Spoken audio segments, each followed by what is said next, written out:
people, and welcome back. Last time we talked about character creation, and there were still a few matters that I did not discuss. For example, when it comes to racial selection for your characters, here's the skinny. If you're going to be making a purely martial character, that is, a knight or a barbarian, a half-orc is probably your best bet. That is because a half-orc gets +2 hit points per level to any class, but he also gets -2 spell points per level, and he also gets a significant penalty to all of his thieving skills.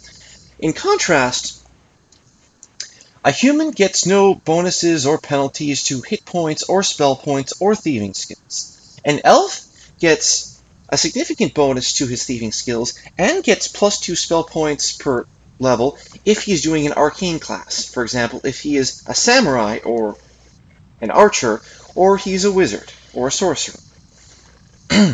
Additionally, if you're a gnome, that is good if you want to be a divine caster, because gnomes are the only race in this game that gets a racial bonus to spell points.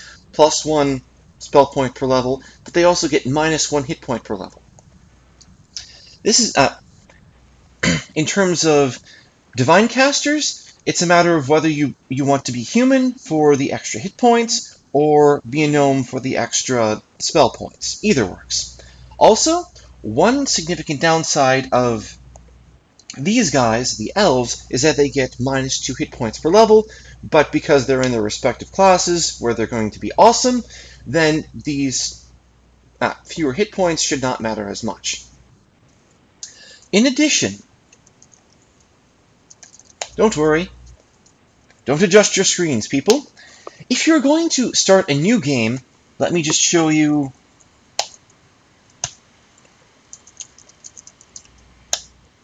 this. The difference between adventurer and warrior in this case, is difficulty. Adventurer is a slightly reduced difficulty in the original world of Xeen, resulting in fewer hit points for all enemies. And in that version, that was the only change. I'm not sure how things change in this edition.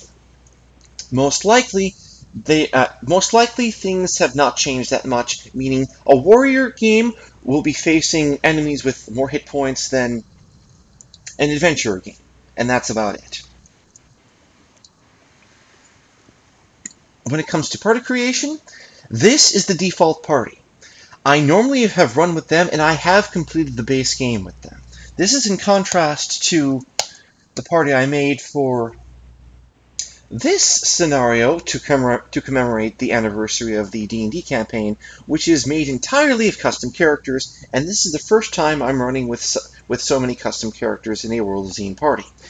With that said, let's talk Heroes' Eve.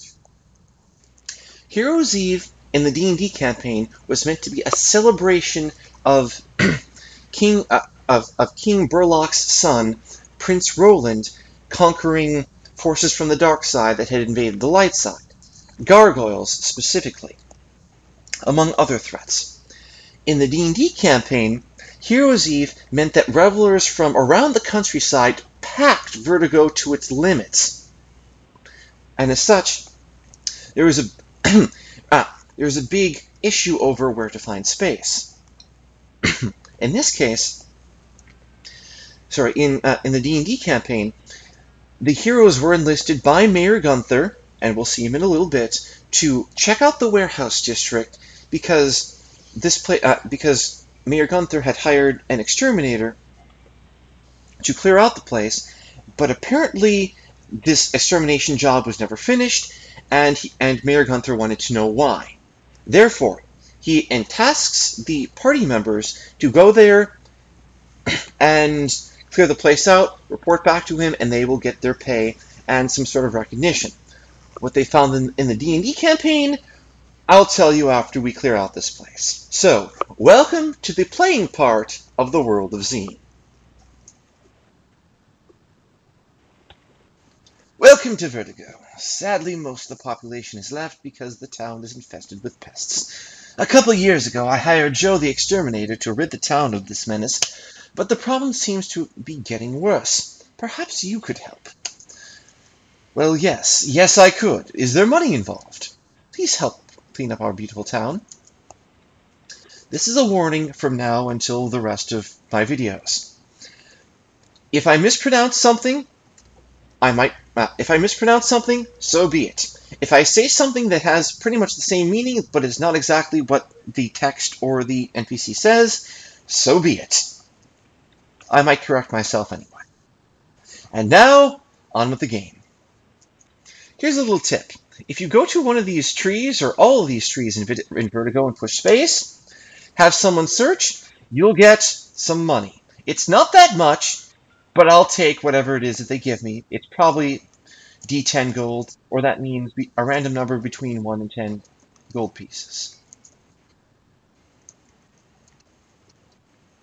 And one other minor tip, you can control your party with either the mouse or keyboard, and if you want to sidestep or strafe, use control left or right, because then that'll move you left or right respectively.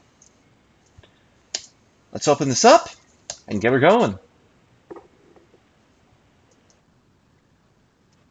I'm pushing S in this case to shoot my party's missile weapons at the enemies.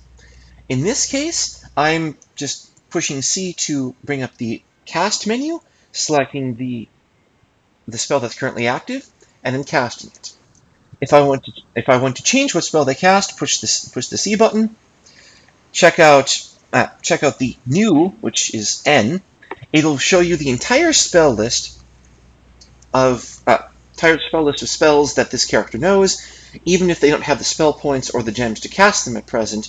You can choose it, and if you try to cast a spell that you don't have the resources to cast, you'll fail, and you might skip your turn. I don't think you skip your turn, but in this edition, things might have changed. So, back to the slaughter of perhaps very, very guilty vermin.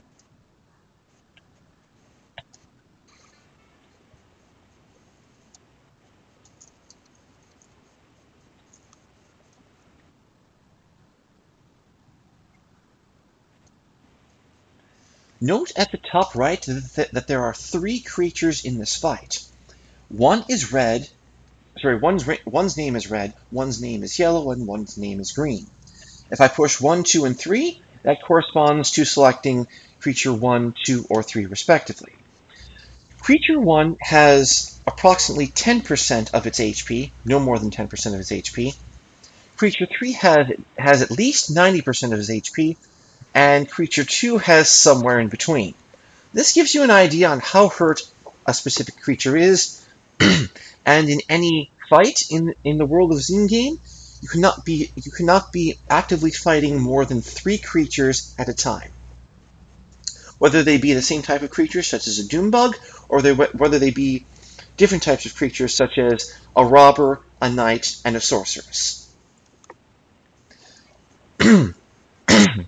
Creatures in World of Xeen will take their turns in speed order. Whoever has the highest speed will go first, followed by the second highest speed, the third highest speed, and so on until everyone has taken a turn. Normally, creatures only have 1 turn per round. If there are any exceptions, please let me know. Normally, this is not a problem because normally I'm able to just destroy enemies before they become a threat, or if I'm fighting bosses, normally it's just a matter of saving and loading until I get the right strategy down and then executing that. Additionally, when it comes to the 3 creature limit, this creature limit will be enforced, and if there are any creatures waiting to join the fight in any of the directions that I'm facing, for example, in the background I can see at least 1 doom bug just writhing over there. If there's an empty spot at the start of that creature's turn, it'll join the fight, take its action, and will proceed as normal. So, on to the fight!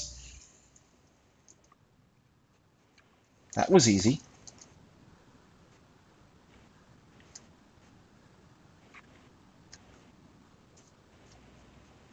See? That other doom bug just joined the fray. It became doom bug number 1, or number 3. I think it became doom bug number 1. Let's just say it became number 1.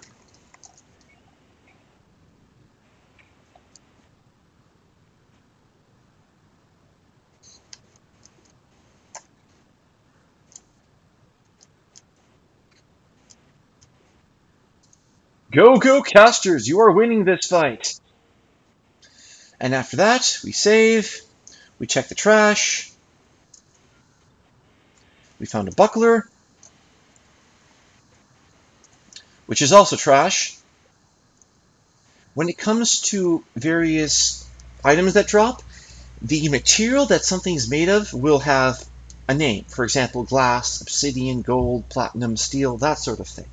There is a chart, a handy-dandy chart, that's open in the background, which you cannot see, that tells the value of each material. The glass material in this game is very bad, and it will promptly become vendor trash, meaning I will sell it once we get to a convenient point after this quest is done. And speaking of quests,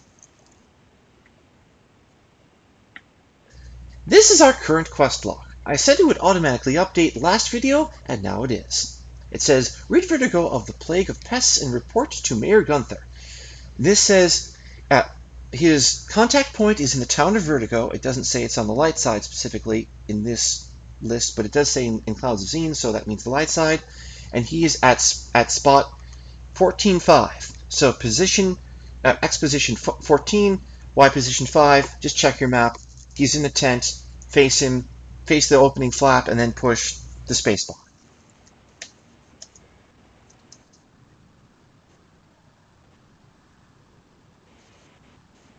Alternatively, instead of using my missile weapons, I could cast a spell.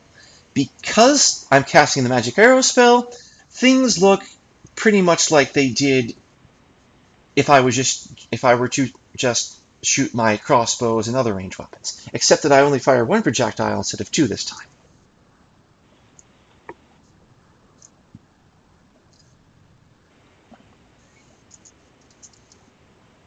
There is no treasure in the trash bins or trash heaps that is right next to this door, because the use button, clicking this or pushing the spacebar, will toggle the door instead of checking this rubbish pile.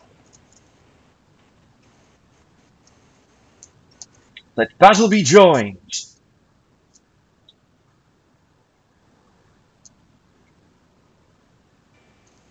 Note that sometimes for my arcane casters, I'm having them cast a spell, and sometimes I'm having them just fight. Normally, having them just fight will be less accurate and deal less damage, but in this case, I don't really need them to cast a spell, and sometimes my reflexes and instincts trigger, and I just push the F key to fight.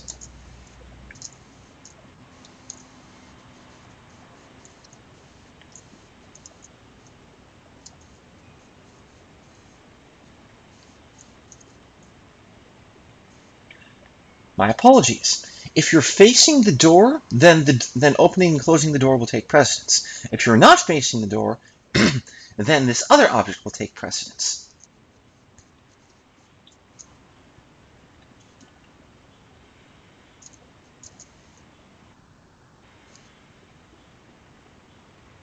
What's under the bed? We found a cloak under the bed. Let's equip this cloak.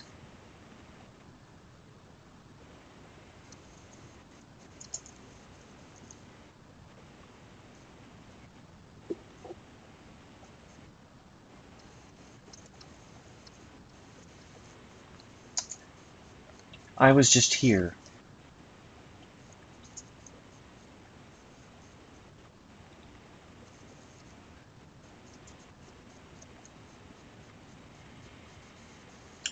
This is the Vertigo town proper. And this looks like the infected area. Or infested area, depending on your point of view.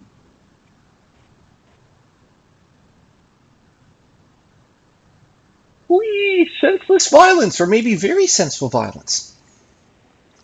How we found plate mail on a slime can be best explained by, it's a game, roll with it, don't think too hard, enjoy yourself.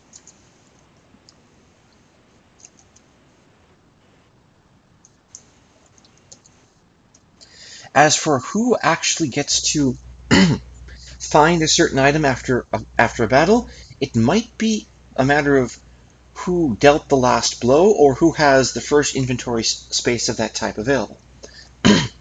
Additionally, it might be because Strax was the one to open the door, and in this case, because he was the one to open the door and the fight ensued afterwards, the game just captured the process and assumed that he would be the one holding on to whatever treasure that they found.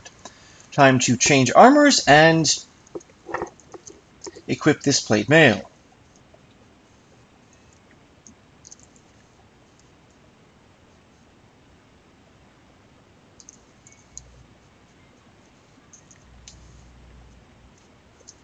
One other thing that I neglected to mention in my previous video, it is possible to select your people with F1 through F6, and I prefer to do that instead of clicking on them. It's faster for me and it makes a lot more sense. Do as you prefer. Ah! I forgot you were there!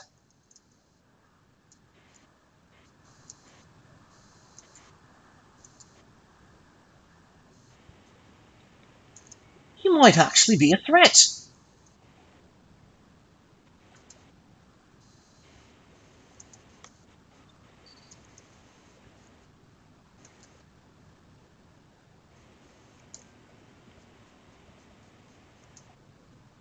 Getting rid of the ads, meaning additional creatures.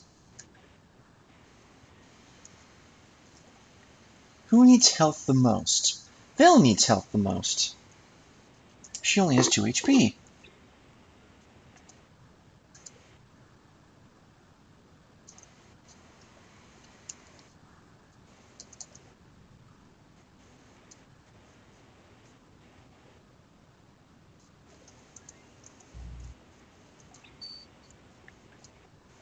This is what I call preventative maintenance. Heal the party members while they're still up, and they don't immediately need health, although they could still use it.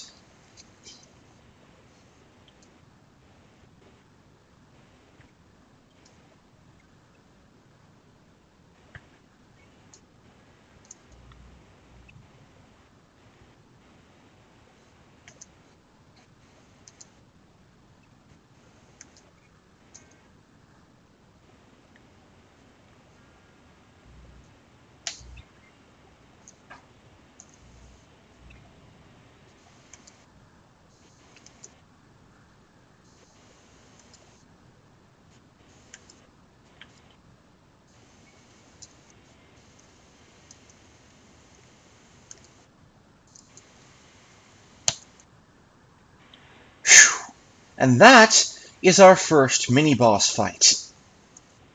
Results? Everyone is still alive, thankfully, hallelujah. And now, we get to find out what else is in this storeroom. There's another one. Well, I'm glad I saved. And yes, you can fire projectiles through doors in this room. Doors in this game. Don't think too hard about how it works.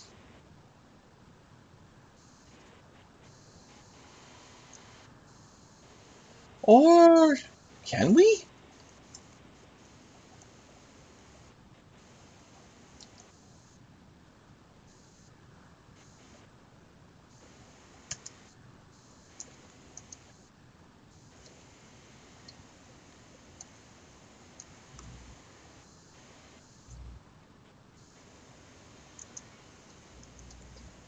He has nothing offensive in this case.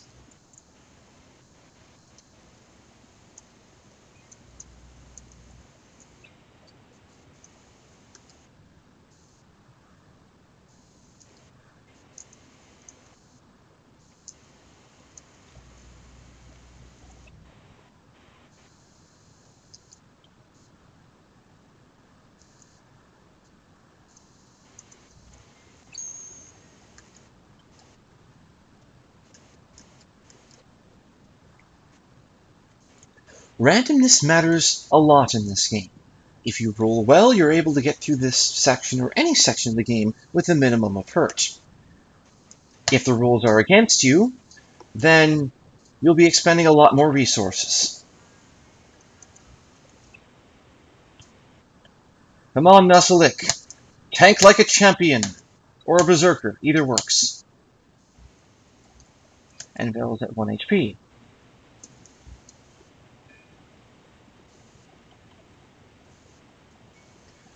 Let's use this time to funnel them out here and destroy them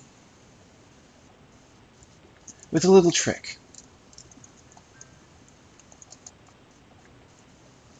If you save and load not facing a creature, then this creature loses aggro, meaning it no longer pursues you.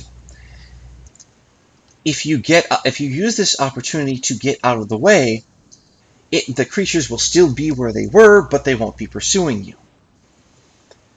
This is perhaps a bug, perhaps this is intended, but just so you know, if you're not looking at a creature, meaning you're not facing it, that means that the game does not trigger the enemy's aggro as it normally would, for reasons I don't entirely understand, but I live with it. And I use it to my advantage sometimes. If you feel like this is cheating in your own game, don't do it.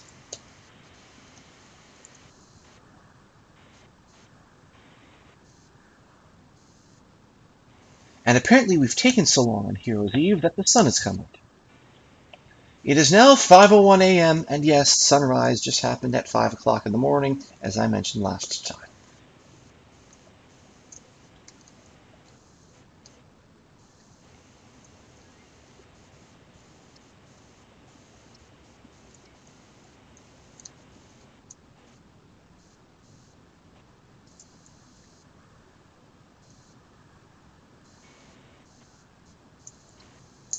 I'm not opening these on the great possibility that they will contain more traps than treasure.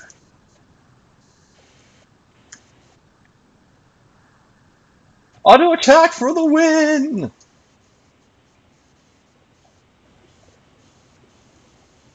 Now there's one special crate over here. It might be this one. No, it's not that. But do notice that I open a crate and a doom bug comes out. This looks highly suspicious. But it gets me a gem, so I'm not that sad about it.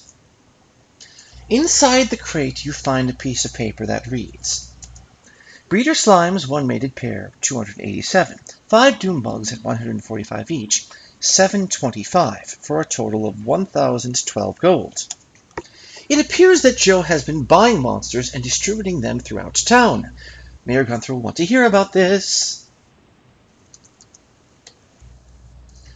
In the World of Xeen D&D campaign, the party did find something similar to this. It wasn't Joe specifically, but it was from a company called Krungen Breeders, a dwarven operation, operating out of the Red Dwarf mountain range nearby, which we will be heading to shortly in this game. Additionally, this did not require taking the entire night, but it did take several hours to get through the crowds, to get through the crowds to the warehouse district, clear out the warehouse district over the course of approximately 10 to 30 minutes, and then go back to see Gunther, and then go check out this other mysterious area, which seemed to be... I'll tell you in a bit.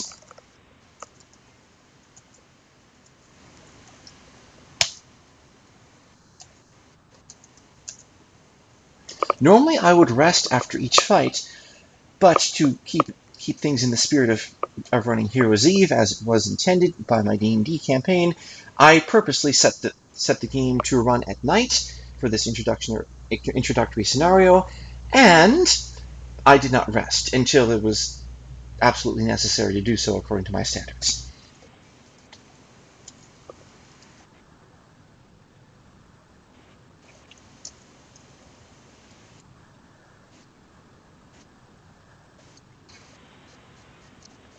Huh.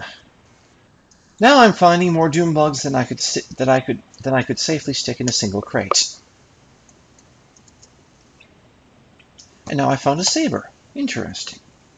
And for some reason, a barbarian who has no spellcasting ability nor thieving skills has restrictions on what sorts of weapons he can wield, for reasons I don't completely understand. As I said before, roll with it.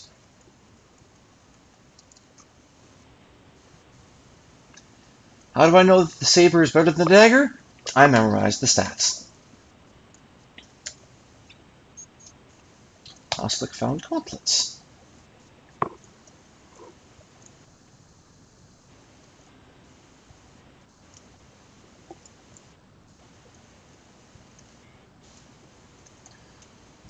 One good thing about gauntlets in this game is that despite all other armor restrictions, every class can wear them, which I find cool.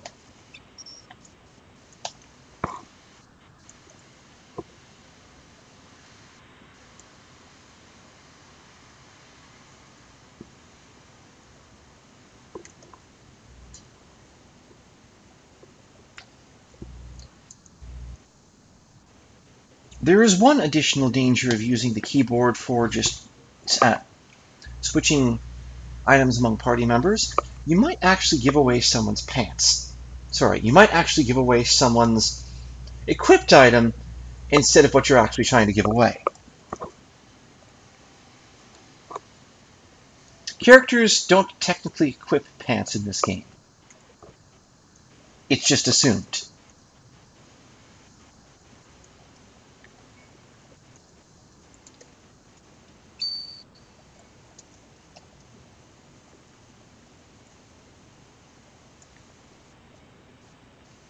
I don't like what I got that time, so I'm just going to reload this to see what I get this time.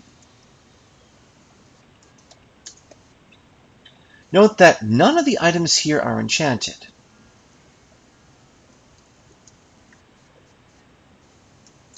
I'm not sure if that's actually better, so I'll just check this.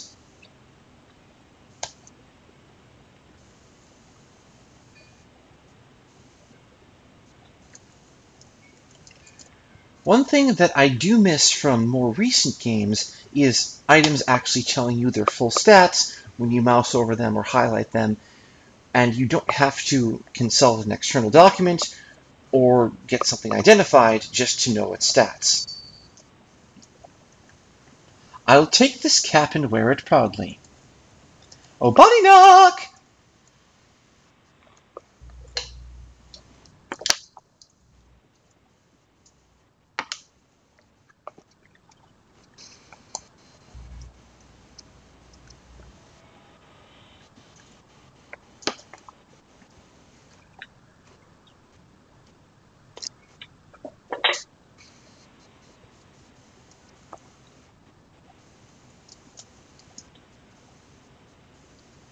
There is the possibility that objects that once contained a creature will contain treasure that you have to manually check out.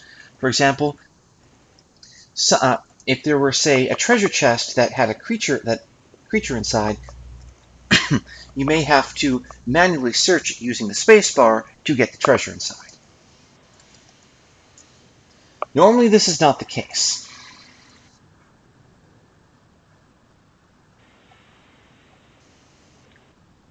And for my posterity, I am going to all of these spaces and getting the map data.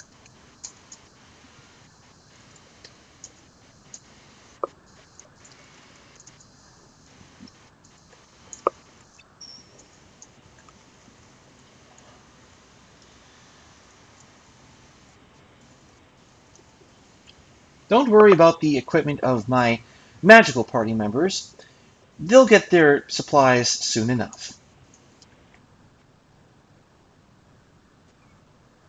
One other thing you might have noticed is the blood splat that happens when I attack an enemy. The size of the blood splat in this game depends on the amount of damage I deal with that hit. In this mod, the things are calculated based on powers of 2. Therefore, a damage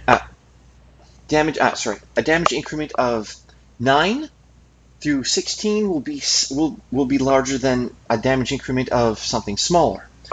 The largest blood splat requires dealing at least 1,024 damage in one hit. By the end of the game, we should be able to pull these numbers fairly reliably. Note that blood splatters also normally only appear for physical attacks, not for spells.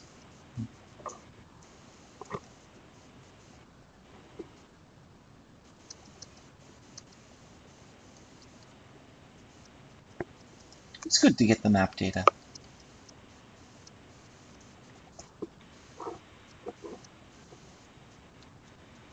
Here's the Slime Temple. It acts kind of like the Earth Temple from Shangri-La that I mentioned last time, except that it's located in Vertigo and its prices are cheaper. Sinners must repent. Interestingly, the Plague Cult is here, but you never ever hear about them in the original game. Maybe Jeff Ludwig, the author of this mod, changed things in this game. The end is near!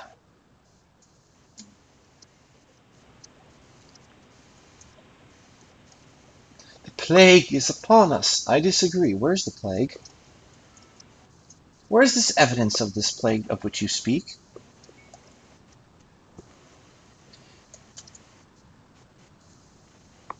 One thing that's bugged me throughout my many years of playing this game, there's a man in the background with that book open, but why is his skin and his face green?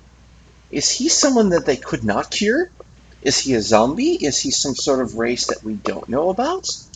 And what's that symbol up there? It kind of looks like an MT, or a basketball, or a baseball. Oh well. That's actually the first time I've actually paused to notice such things. Normally I'm just in and out of that place and don't really care.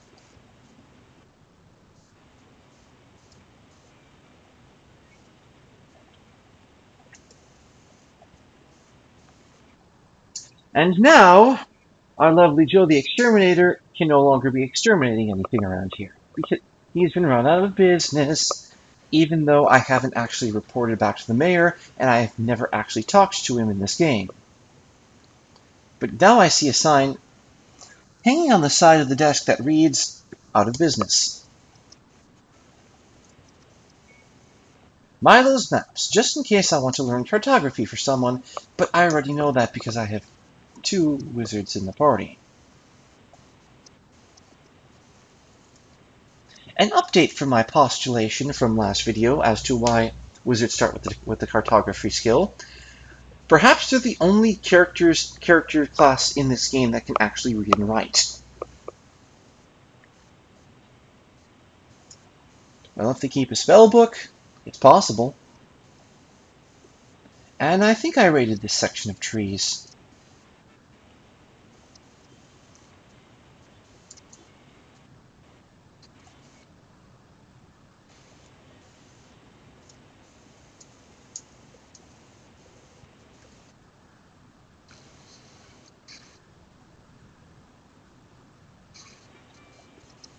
Note that if I do leave Vertigo, the enemies here will respawn unless there's some sort of quest flag set, meaning I completed a certain event, that will prevent their respawn. In this case, their respawn will stop after I talk to Mayor Gunther to let him know that I've actually completed his task. And I have verifiable proof in the notion that the game says that I did.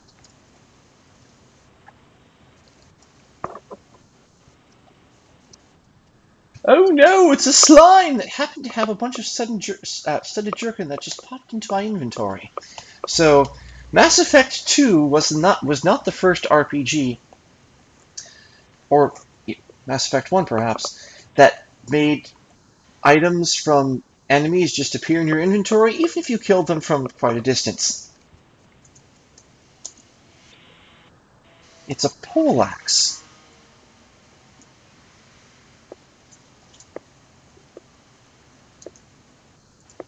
Alright, he'll be a two-handed barbarian.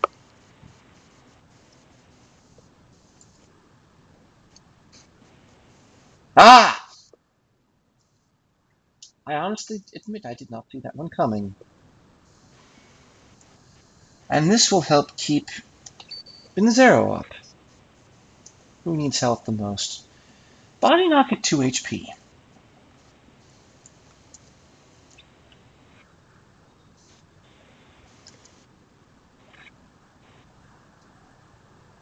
Unfortunately, these doom bugs are not that much of a threat once you have the proper party set up and the proper gear, which in this case just happens to be starter gear from other characters and really well rolled stats.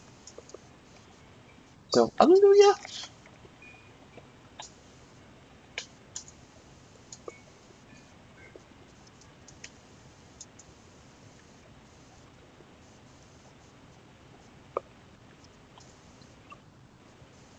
And apparently Strax just took damage because that lock was trapped. This will become a recurring theme. Note that Strax did not take that much damage, and right now he is still conscious.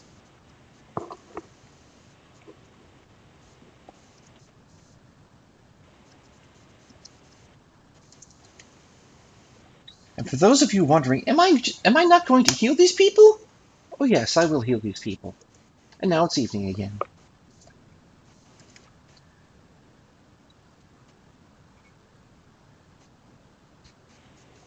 Alternatively, I could bash down this door, but that deals damage to my lead to party members, and this takes my party's entire turn.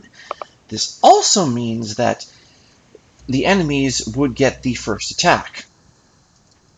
And since I saved over the possibility of that happening right now, I may show you that at another time, in different circumstances. So what do the tavern patrons say? This place is deserted. You should go to River City. Now there is a town full of action. And I wonder if there are any ransoms in this town. Perhaps ones that I could collect upon. Get lost! Can't you see I'm drinking? He looks old enough. Some fool said money's growing on trees. Ha! Get lost! Can't you see I'm drinking? No, actually I can't. You don't appear right here. I just see 2 cups, a bottle, 2 chairs, and a table, which look exactly like these. You know, if not for the floor moving and this wall moving, I might say that this stuff is actually the same space. That Gunther, what a dunce! He paid that conman Joe a fortune to clean up this town. Why, yes, he did. And now he's going to pay me a fortune for actually cleaning up this town. Here's Lady Geraldine, I assume. She never declares herself. I just assumed for a long time that the people in the background were getting ready to do some things that are not rated G or PG. Something Romanesque, if you know what I mean. And now let's find out what's under these beds. Nothing. I found a jewel. Jewel of Conflagration. This should help. But who should get it?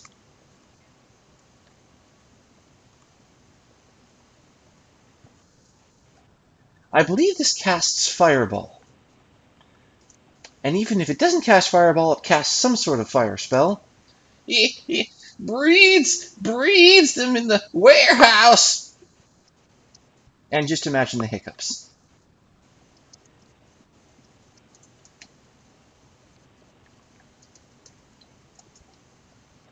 Similar setup to this last 2 beds. I found a Nodachi.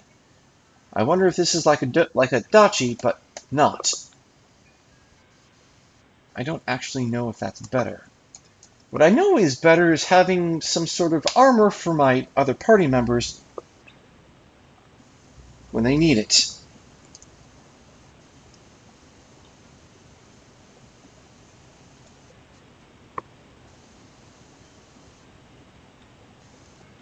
I'm just going to save this here just in case.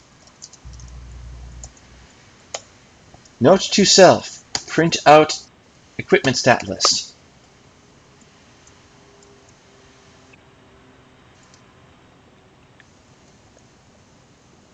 Apparently, it was too difficult to actually list all the stats of each item when you mouse over or when you select it.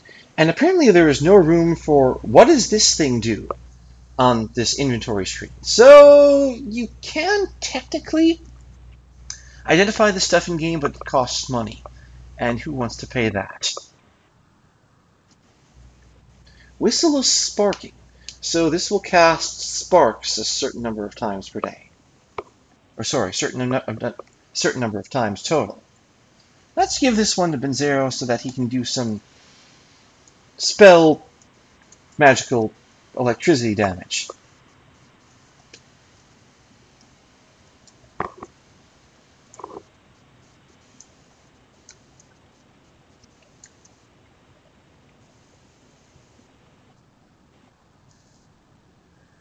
Slimes? Back in my day, we didn't have any slimes. Now, this is what I mean by breaking down a wall and then the enemy's getting the first turn. So watch. See? Boom.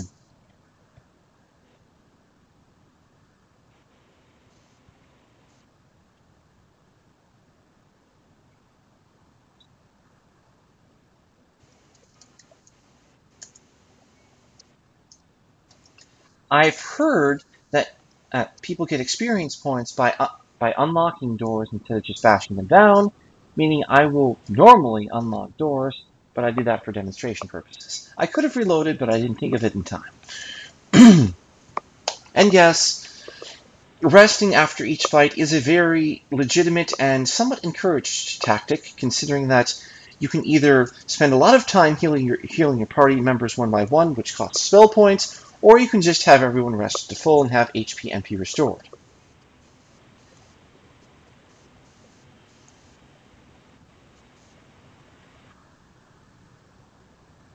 One downside to resting is that all the temporary buffs go away. For example, Day of Protection, Day of Sorcery, Levitation, Protection from Energy, that sort of thing. Here's Jail.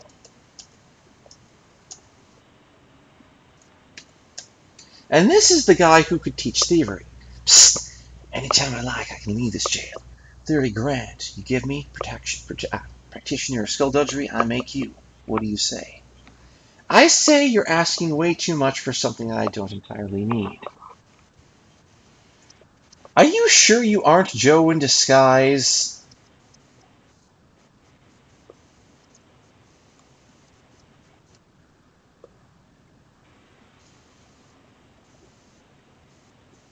And this is the Vertigo Guild, also known as Gilbert, Texas. Not necessary at present due to us being able to warp to Shangri-La and use Mr. Wizard to get back.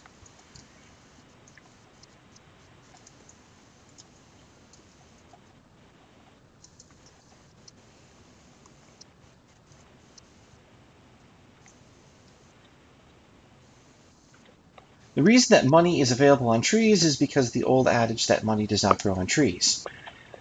Even though, at least in the United States, the paper currency is a paper-cloth blend, so indirectly paper does grow on trees, at least in the US.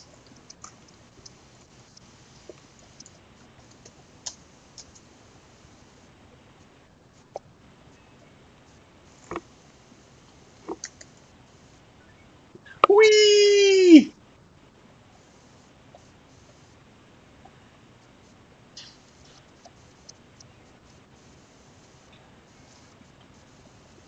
So after I finish up here,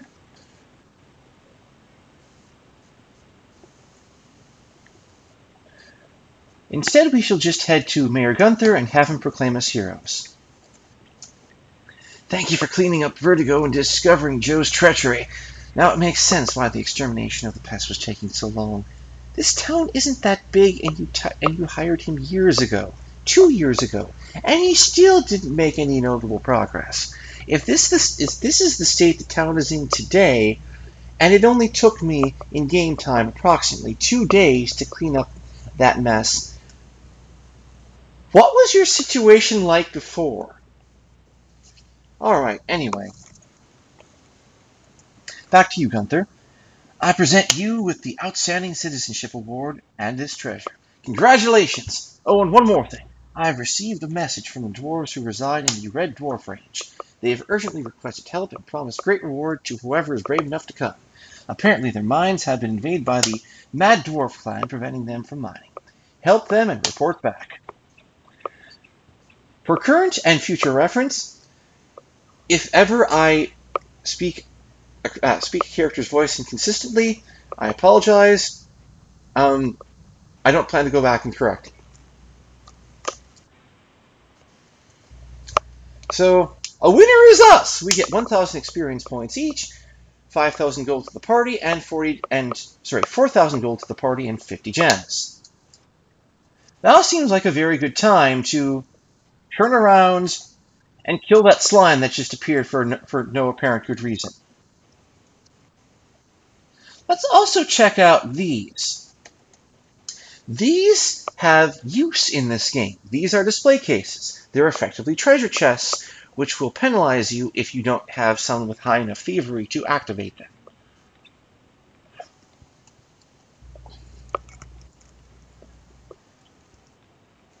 Sure, it's only, in air quotes, a rod of magic arrows, but this rod of magic arrows may be very handy against something that I cannot normally hit. Ooh, an orb? It's an orb of pain.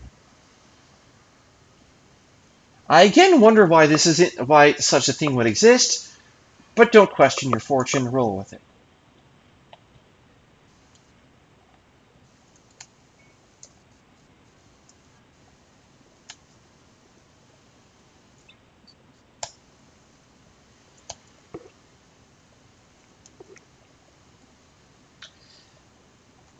You can't wield a longsword, Noslik? What sort of barbarian are you? Well, apparently one from World of Xeen.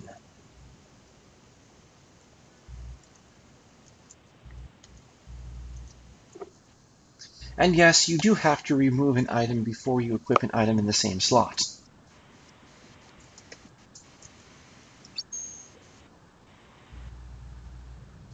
Even though no one else in the party can equip this plate mail, I'm inclined to keep it just because it's worth a bunch of money. And I'll just save over this.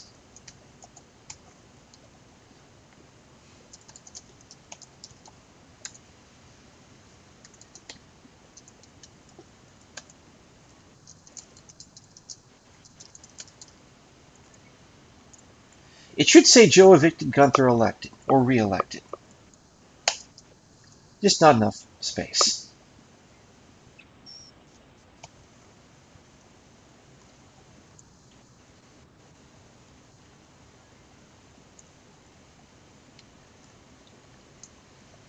Alright, well apparently this chainmail will go to Gonzero, who is priestly enough to wear metal.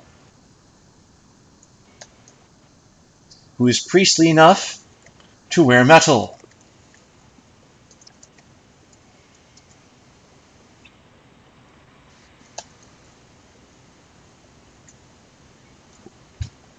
Let me get this straight. In World of Xeen, a barbarian can double-hand a really long poleaxe to hit things from far away, but he's not at all allowed to use a short bow, which does pretty much the same thing, except instead of smacking or stabbing, it does shooty.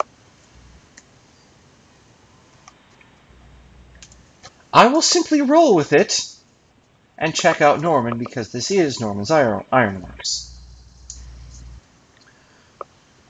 What do I want? Better gear than you're offering right now.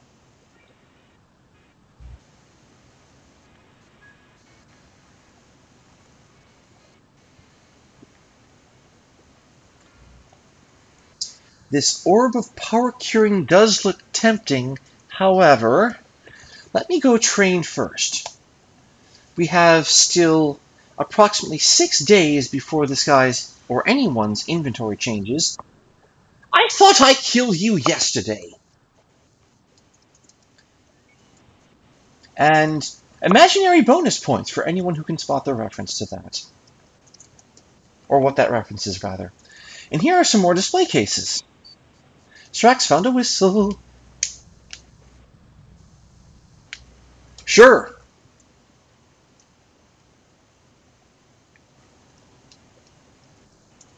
Why do I give a barbarian a whistle of magic arrows? Perhaps for the same reason why Noslik the barbarian cannot wield any two-handed weapon in this game. Don't think too hard.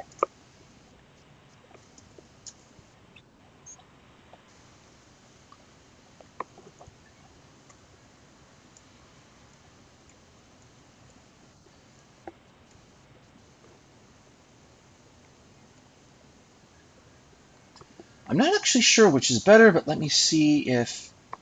No, he cannot use it. And this is a bit discouraging. I'll get the save right one of these hours.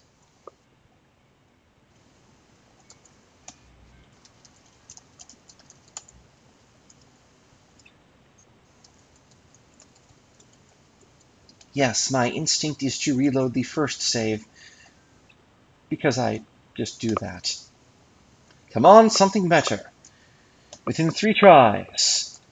Within 2 more tries. Strax found a Wakasashi, which is probably better than my saber. But since no one else around here can wield these things, I'll just roll with this. And if it turns out to be worse, well, I'm going to be getting some better gear soon anyway, so there. Yeah, yeah, yeah, yeah.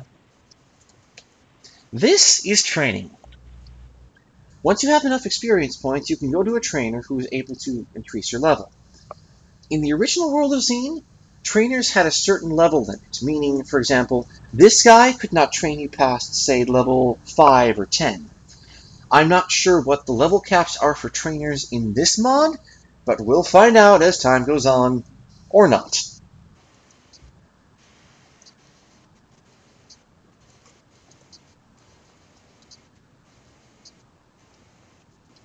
To my knowledge, trainers are the only way that you can actually increase your level. There are certain effects in the game, for example, fountains or wells, that will give you temporary levels. For example, this will give you a bonus to spell damage or things, or hit points healed. Perhaps it'll give you other effects, but it won't actually grant you a permanent level. There is one exception that I know of from the original game that I don't know is in this game.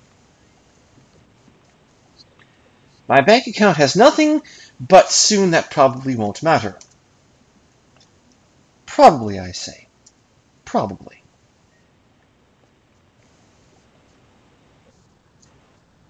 Let us head to the very blessed location of Shangri-La, where all visitors are welcome.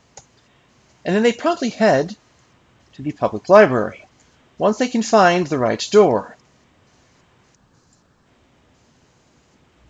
And while I'm at it, how are our food supplies? They can wait. At least wait to be restocked. Visitors welcome. It's just a torch. And all of these are just torches. Brunhilde? Is that a reference to Broomhilde? And apparently she'll put my name on the list as many times as I talk with her. So let's not talk with her again. All these torches are just torches, and therefore I should talk to the Guildmaster. All the Guildmasters in this game, at least on the light side, look alike. All the Guildmasters on the dark side look alike. All the trainers on the light side look alike. All the trainers on the dark side look alike. And so on. Why? Because they're saving disk space and development time. So there. Of all the spells I can get, what's the most important? Town Portal. Because if this works, I'm able to warp back to any town on the light side, or the current side of the world I'm on. I want to get Lloyd's Beacon, but I also would prefer to get something far more offensive. Therefore, let me see if I can get Energy Blast. Yes, I can. And I shall get it for both my offensive casters.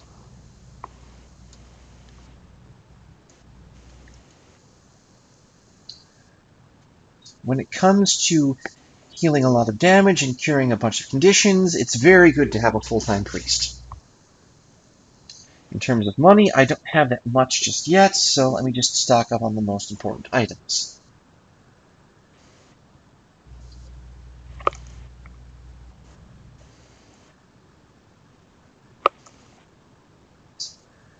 When it comes to rating spells, these are the spells that I normally pick for my parties in World of Xeen. Energy Blast is great because it costs 0 gems, and it does damage that scales with character level. Also, it does damage of the magic type, meaning few things resisted. Awaken is also very handy because there are numerous enemies in this game. Oops. Well, let me try that one again. Let's try that one again. Awaken is very useful in this game because there are numerous enemies, especially very tough ones, that will put your party to sleep. In this mod, I know of one boss that will attack your entire party, and if he successfully hits, there's a good chance that he'll put every party member to sleep. Therefore, ensure that every party member can cast Awaken. And just in case, make sure that everyone can also cast Light. Again, just in case.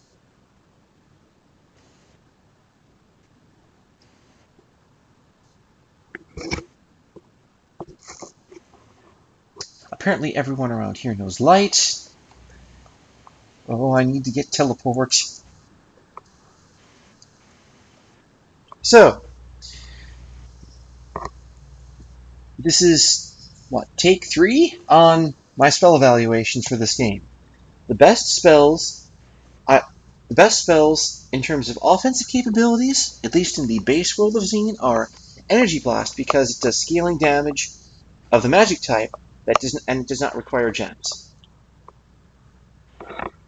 I also really like Lightning Bolt because it does scaling damage to all targets of the electricity variety, even though it even though it costs gems.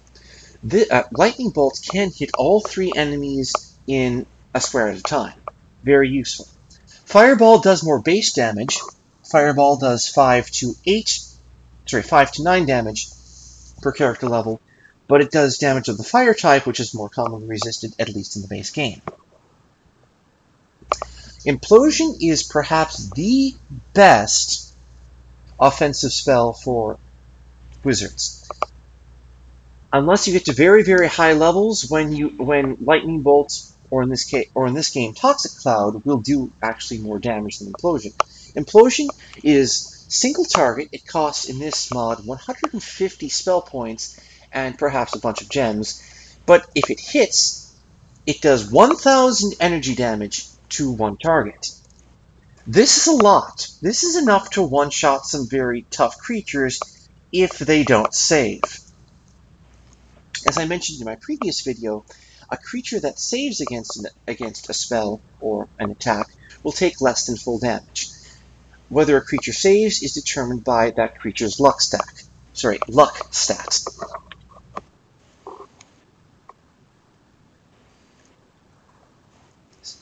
In terms of divine offensive spells, I am a very big fan of Cold Ray because it does 3 to 7 cold damage per character level to all creatures within sight range, not just the first square of enemies that you can hit. So, for example, when we were facing the Doom Bugs a little while ago, there were 3 enemies in my current fight, and there was 1 enemy in the tile behind that. Cold Ray has a chance of hitting all of them. Additionally, there's this spiffy spell called Mass Distortion, which will reduce the which when successful will reduce the enemy's current HP by half. This is the enemy group, not a single enemy. And yes, you can keep spamming Mass Distortion, but from what I can tell, you cannot actually kill any enemies with this spell because if you take away half of the creature's health, and this and this health would be rounded down to, sorry, the health you would take away would be rounded down to 0, then you actually take away 0 health. When it comes to utility spells, on the arcane side, for wizards, you've absolutely got to have Day of Sorcery, because this covers you in so many ways. Additionally, Levitate is useful because it's necessary in certain regions to keep you aloft on cloud spaces, and there are certain other places where it's useful to just avoid pits. Jump, from my experience, is somewhere between vital and just very useful. It is therefore very good to have. Lloyd's Beacon. It will save your bacon. It will also help you get around the world much, much faster. Lloyd's Beacon, when you first cast it, allows you to set an anchor point, and then later castings allow you to either set a new anchor point or teleport back to the most recent anchor point that you set with this character. Notice that I said per character. Therefore, if you have 2 people who can cast Lloyd's Beacon, that means you have 2 anchor points that you can teleport to at a time. Now, if you have an item that can cast Lloyd's Beacon, such as a wand of Lloyd's Beacon or a box of beacons, then, from my understanding, everyone who uses this item is able to have a separate beacon, because the beacon is tied to the character and not to the item that's used to cast the spell. In addition, other useful spells include Teleport, as I recently purchased for Body Knock. This is actually necessary to complete the light side of Xeen if you're going to do this honestly, and not just warp to the end boss and destroy him that way. It's also necessary, to my knowledge, to complete the combined World of Xeen quests in at least 4 locations. When it comes to useful utility spells for Divine Casters, namely Clerics and Paladins, remove every status ailment. If you're diseased, or you're poisoned, or you're insane, look to your local Cleric or Paladin to remove this malady, because it's much, much more convenient to buy the spell once and have one character know it than you have to go to a priest inside a temple and have them uncurse you or have them detox you or whatever every single time. Additionally, Day of Protection basically casts every useful divine buff on your party for 24 hours, or until the next day, or until you rest. Day of Protection and Day of Sorcery are tremendous values in terms of spell points and gems and real time. Once you have the spell points and gems to reliably afford these spells, do it, and you can usually just ignore other lesser spells such as Protection from Elements, Levitate, or Walk on Water.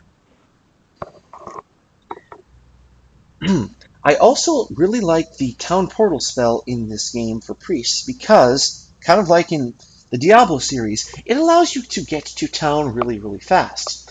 And unlike the Diablo series version of this spell, this allows you to go to any town on the side, except for Shangri-La, which is considered a secret town.